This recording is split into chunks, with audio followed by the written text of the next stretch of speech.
Hi అండి. Today recipe వచ్చేసి రవ్వ లడ్డు. రవ్వ లడ్డుకి ఒక 2 కప్స్ రవ్వ తీసుకున్నా, 1 కప్పు పచ్చి కొబ్బరి తురుము రవ్వ 2 మిక్సీ వేసుకొని పెట్టుకొని ఒక 1 అవర్ లేదా 2 అవర్స్ అలాగే కలుపుకొని పెట్టుకోవాలి. కలిపి పెట్టుకోవడం వల్ల కొబ్బరి తురుములో ఉన్న ఇట్లా ఆయిల్ కానీ స్వీట్నెస్ కానీ రవ్వకు పట్టుతుంది. పట్టిన తర్వాత మంచిగా వేపుకోవాలి. నెయ్యి వేసుకొని వేపుకోవాలి. ఒక 2 అవర్స్ నానిన తర్వాత నెయ్యి వేసుకుందామండి. నెయ్యి వేసుకొని మేము ఇంట్లో ప్రిపేర్ చేసుకున్న నెయ్యి కాబట్టి ఇలా ఉంది. నెయ్యి వేసుకున్న తర్వాత జీడిపప్పు కిస్మిస్ ఉంటాయి కదా, మా పిల్లలు ఎక్కువ తినరండి, అందుకే నేను చిన్న చిన్న పలుకుల్లాగా చేసి వెంపుతున్నా. తీసుకున్నాను ఇష్టం. ఇప్పుడు ఇవి వేగిపోయాయి, కిస్మిస్ బాదాం అవి తీసి పక్కన పెట్టేసుకొని రవ్వ వేసుకోవాలి. ఇందాక నానబెట్టి కొబ్బరి తురుము ప్లస్ రవ్వ కలిపి పెట్టుకుంది వేసుకొని నెయ్యిలో మంచిగా వేపుకోవాలి.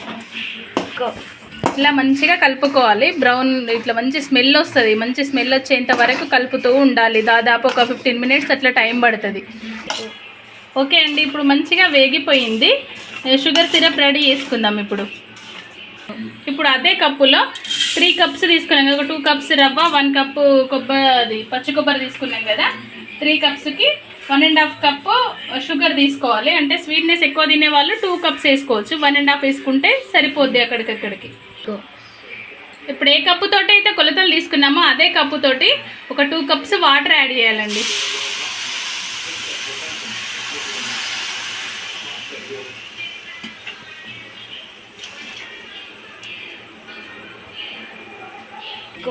ఇప్పుడు ఈ షుగర్ సిరప్లో ఇందాక వేయించిన కిస్మిస్ జీడిపప్పు అవి వేసుకొని చిటికెడు ఇలాచీ పౌడర్ వేసుకోవాలి. ఒక 1/2 స్పూన్ దాకా ఇలాచీ పౌడర్ వేసుకోవాలి. దీన్ని మంచిగా కలుపుకోవాలి. ఇప్పుడు తీగ పాకంలాగా వచ్చేంత వరకు ఉంచేసుకోవాలి. ఇలా ఏమంటారు,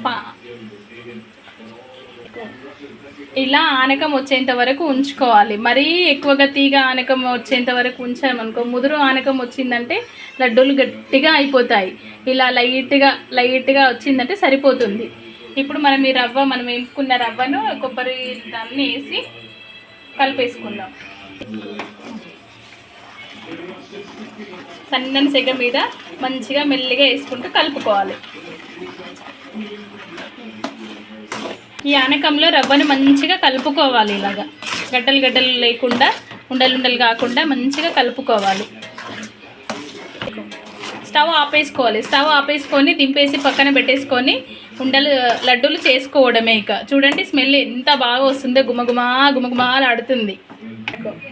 చూడండి, ఇలా వేడిగా ఉన్నప్పుడే మన కొంచెం తడి వాటర్ అద్దుకుంటూ లడ్డూలాగా కట్టేసుకోవాలి. వేడి చల్లారిందంటే మళ్ళీ లడ్డు కన్సిస్టెన్సీకి రాదు.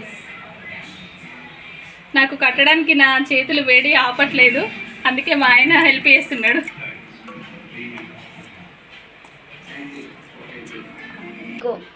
చూడండి, ఇలా రౌండ్గా రావాలంటే అలా వేస్తూ ఉండాలి.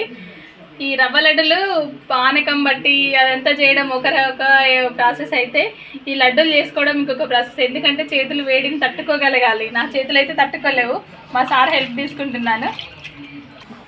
రెడీ అండి, ఎంతో స్వీట్గా ఉండే జ్యూసీగా ఉండే రవ్వ లడ్డూలు రెడీ. మీకు నచ్చితే లైక్ చేయండి, షేర్ చేయండి, సబ్స్క్రైబ్ చేయండి.